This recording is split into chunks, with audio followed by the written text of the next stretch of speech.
Alliance हिसाबै बेवहाय बिजेपिनिबो थागोन आरो बिपिएफआथ' दा नांथ'वा होनदों गतिके इउपिपिएलनिफ्रायबो बियो जागोन आरो बेखौ गोजौ लेभेलाव सावरायलायबाय थादों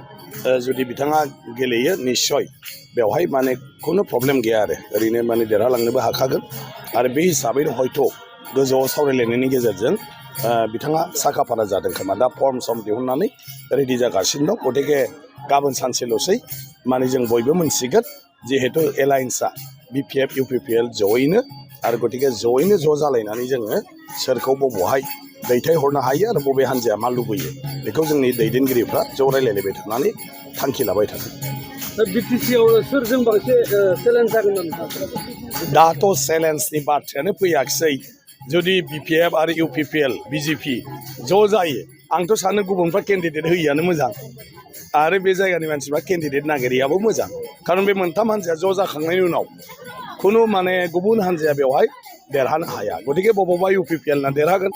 बबावबा बिपिएफना देरहागोन बबावबा बिजेपिया देरहागोन जेराव बे मोनथाम एलायन्स हान्जाया केन्डिडेट होगोन बेयाव बे मोनथाम एलायन्स हान्जानि केन्डिडेटआनो देरहाखागोन।